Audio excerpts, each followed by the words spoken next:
ज्ञान नाही विद्या नाही ते घेण्याची गोडी नाही, ज्ञान नाही विद्या नाही ते घेण्याची गोडी नाही, बुद्धी असूनही चालत नाही तयास मानव म्हणावे का?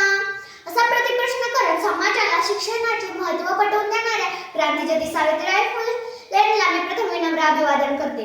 माझे नाव स्वरा विजय टुकले. मी जिल्हा परिषद प्राथमिक शाळा संजलपूर येथे इयत्ता 4थी मध्ये शिकते. तालुका गंगापूर, जिल्हा छत्रपती संभाजीनगर. आज या वक्तृत्व स्पर्धेच्या निमित्ताने मी माझ्या भाषणाचा विषय मांडत आहे, अर्थातच स्त्री शिक्षणाचे जननी क्रांतिज्योती सावित्रीबाई फुले. भारतीय स्त्री मुक्तीच्या व स्त्री शिक्षणाच्या प्रणेत्या प्रथम शिक्षिका क्रांतिज्योती सावित्रीबाई फुले यांचा आज 3 जानेवारी जयंती. स्त्री उद्धारासाठी आपले सर्वस्व वाहून देत क्रांतीसूर्य ज्योतिबा फुले यांनी हाती घेतलेल्या समाजोद्धाराचा व सातत्यास नेटाने पुढे नेणाऱ्या क्रांतिज्योती सावित्रीबाई फुलेंना त्यांच्या 192व्या जयंतीनिमित्त मी विनम्र अभिवादन करते.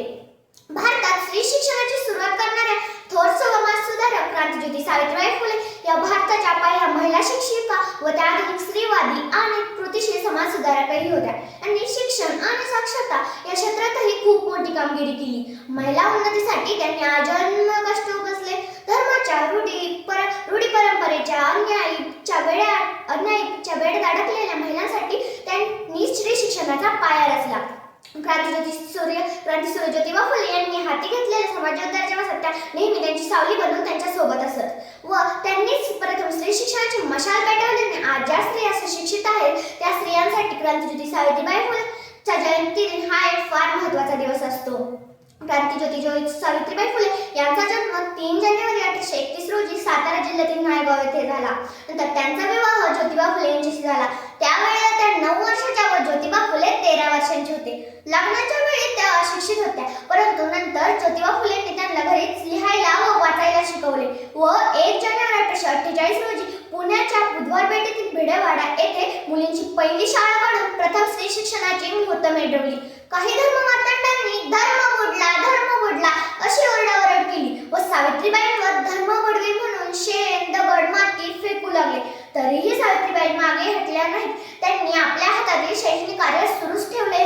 इतका त्रास देऊनही सावित्रीबाई आपल्या हातातील शैक्षणिक कार्य सोडत नाही. हे लक्षात आल्यावर धर्ममातांनी ज्योतिबारावांच्या वडिलांवर सामाजिक बहिष्कार टाकण्याची धमकी दिली व ज्योतिबारावांच्या वडिलांनी त्यांना घराबाहेर काढले. वयाच्या 19व्या वर्षी त्यांना घराबाहेर पडणे भाग पडले, तरीही सावित्रीबाई डगमगल्या नाहीत. त्यांनी ज्योतिबारावांच्या कार्यामध्ये पूर्णपणे साथ देण्याची तयारी केली व त्या शाळेत जाऊ लागल्या.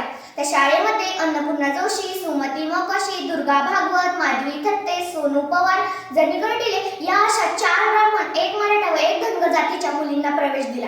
सावित्रीबाईंनी 15 मे 1848 रोजी पुण्याच्या उस्मान शेखवाड्यात अस्पृश्यांच्या मुलांसाठी शाळा काढून 1 मे 1849 ला प्रौढांच्या मुलांसाठी शाळा काढली.